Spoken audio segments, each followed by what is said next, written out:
Hi friends, నేను మీ సంజీవ్ బాకి. ఇవాళ గిలిగింతల జోక్స్ సరదాగా చెప్పుకొని నవ్వుకుందాం. ఒకసారి రాజుగారి ఆస్థానంలో మంత్రి రాజుగారి దగ్గరికి వచ్చి, రాజా రాజా ఇప్పుడు వచ్చేవాడు రాజును విపరీతంగా పొగిడి బహుమతుల మీద బహుమతులు కొట్టేస్తున్నాడు, అందుకే మీరు కొంచెం జాగ్రత్తగా ఉండాలి సుమా అని చెప్పాడు. ఇదిగో నేను అల్లాటప్ప రాజుని కాదు, వాడు రాని నా దగ్గర వాడి పప్పులేం ఉడకో, రమ్మను అన్నాడు. సరే అతను వచ్చి చెప్తున్నాడు, రాజుగారు బహుమతులు ఇచ్చేస్తున్నాడు. ఒక గంట తర్వాత మళ్ళీ మంత్రి గారు వచ్చి రాజుగారితో, రాజా రాజా వాడు మిమ్మల్ని పొగిడేస్తున్నారు, మీరేమో బహుమతులు ఇచ్చేస్తున్నారు అనగానే ఆ రాజుగారు, ఏమయ్యా ఇప్పుడు వరకు ఆయన చెప్పినవన్నీ నిజాలే, అందుకనే బహుమతులు ఇస్తున్నా, నన్ను పొగిడినప్పుడు చెప్తా వాడి పని. చూసారా, పొగడ్తకు లొంగనోడు ఎవరు ఉండండి, పొగిడాడు అంటే వాడి పొట్లో పడినట్టే లెక్క. ఒకసారి ఒక పెళ్లిళ్ళ పేరయ్య కాబోయే పెళ్లి కొడుకుతో, మంచి సంబంధం ఉంది, ఒక ఆయనకి 30 ఏళ్ల అమ్మాయి ఉంది, ఆ అమ్మాయిని చేసుకుంటే 30 లక్షలు ఇస్తానంటున్నాడు. అదే 20 ఏళ్ల అమ్మాయి ఉంది, ఆ అమ్మాయిని పెళ్లి చేసుకుంటే 20 లక్షలు ఇస్తానంటున్నాడు. నువ్వు ఏ అమ్మాయిని పెళ్లి చేసుకుంటావు?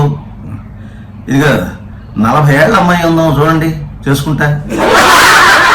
చూసారా, అంటే 40 ఏళ్ల అమ్మాయిని చేసుకుంటే 40 లక్షలు కొట్టి ఇచ్చని వీడి ఆశ.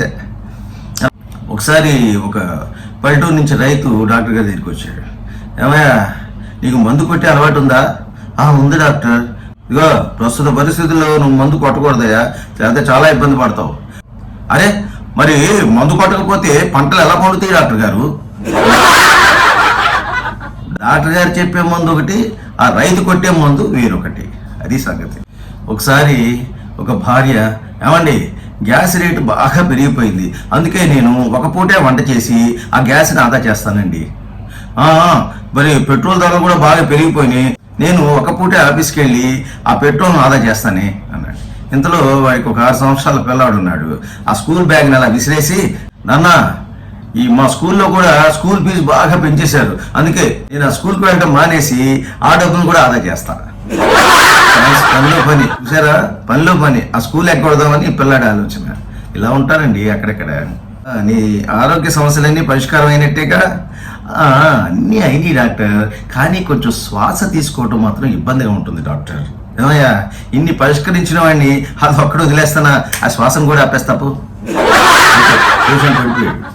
ఒకసారి ఒక భార్య చనిపోయిన తర్వాత అతను రెండో పెళ్లి చేసుకోవాలని ఒక పెళ్లి భార్య దగ్గరికి వెళ్ళి, నాకు సంబంధం చూడు, రెండో సంబంధం అన్నాడు. అబ్బో మీకు ఇప్పుడు 50 ఏళ్ళు వచ్చాయండి, మీకు సంబంధం చూడాలంటే కనీసం 40 ఏళ్ళ అమ్మాయి ఉండాలి, ఈ 40 సంవత్సరాల అమ్మాయి దొరకడం అంటే చాలా కష్టం అండి. పోను పని చేయవయ్యా, 20 చూడు, అడ్జస్ట్ చేసుకుంటా. అలా ఉంటారు కొంతమంది మేధావులు. ఒకసారి ఒక ఫ్రెండ్, ఒరే మంచి కాఫీ తాగుదాం పద హోటల్కి. ఒరే కాఫీ తాగడానికి హోటల్కి ఎందుకురా, డబ్బు ఖర్చు దండగా, ఇదిగో మన రాజుగారి ఇంటికి వెళ్దాం, వాడు ఇమీడియట్ గా వాళ్ళ ఆవిడ ఈ మధ్య డాన్స్ చేసిందే ఆ సీడీ పెడతాడు, మనం అది చూస్తూ కూర్చునే లోపు వాళ్ళ ఆవిడ చక్కగా కమ్మటి కాఫీ కోసి తీసుకొస్తుంది, తాగుతూ చూడొచ్చు.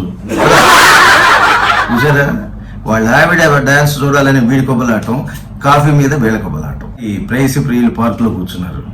డార్లింగ్ మరి నా మెడలో తాళ్ళు ఎప్పుడు కడతావు చెప్పు డార్లింగ్.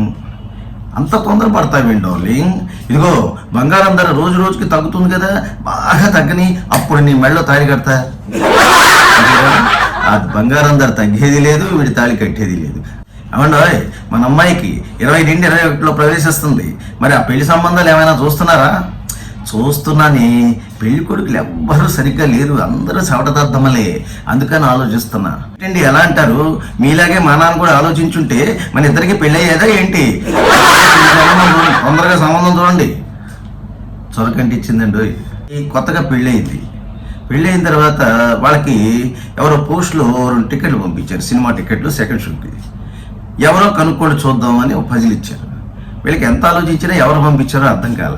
ఇక ఆ మొగుడు అన్నాడు, చూడు మనం కొత్త దంపతులం కదా, ఎవరో సంతోషం కొద్దీ మనకి టికెట్లు పంపించుంటారు, ఊరికి వచ్చాయి, వెళ్ళి సినిమా చూసి వద్దాం పద అని చక్కగా సెకండ్ షోకి వెళ్ళారు. ఇక సెకండ్ షో చూసి వచ్చేటప్పటికి తలుపులు బార్లా తెరుచున్నాయి. అయ్యో తలుపులు తెరుచున్నాయి ఏంటని లోపలికి వెళ్ళేటప్పటికి లోపలంతా గొల్లైపోయింది అనమాట. అవో లబ్బో దిబ్బం అంటూ అక్కడ టేబుల్ మీద ఒక పేపర్ ఉంటే చూశాడు. తీస్తే ఇప్పటికైనా అర్థమైందా టికెట్లు ఎవరు పంపించారు అని రాసిందనమాట. అవునండి, కొత్తగా పెళ్లి అయిన తర్వాత ఇట్లా సినిమా టికెట్లు పంపిస్తే మాత్రం అడావిడికి వెళ్ళిపోకండి, దెబ్బతింటారు. ఈ డాక్టర్ గారు అబ్బాయి వాళ్ళ నాన్న అడుగుతున్నాడు, నాన్న వచ్చిన ప్రతి పేషెంట్ని ఏం తిన్నారు అని అడుగుతావు ఎందుకు నాన్న అంటే, వాళ్ళు తినే తిండిని బట్టి నా ఫీజు ఉంటుందిరా అందుకని. రిచ్ ఫుడ్ అనుకోండి, ఆయన ఫీజు కూడా రిచ్గానే ఉంటుంది అనమాట. డాక్టర్ గారు నాకు జబ్బు తగ్గిపోయింది, నన్ను డిశ్చార్జ్ చేయండి. అదేమిటయ్యా, నీకు జబ్బు తగ్గిందని నువ్వేననుకుంటున్నావు, నీకు తగ్గలా. లేదు డాక్టర్, ఆ పక్క పేషెంట్ బిల్లు చూసిన తర్వాత నా జబ్బు అంతా పోయింది డాక్టర్, నన్ను తొందరగా డిశ్చార్జ్ చేయండి. చూసారా, ఆ పక్కడి బిల్లు చూసేటప్పటికి మనాడి జబ్బు అంతా ఎగిరిపోయిందండి. మరి ఇలాంటి సరదా జోకులు వినాలి అంటే సంజీవ్ బాకీ సబ్స్క్రైబ్ చేసుకోండి. రకరకాల జోక్స్ విని ఆనందించండి. ఇట్లు మీ సంజీవ్ బాకీ.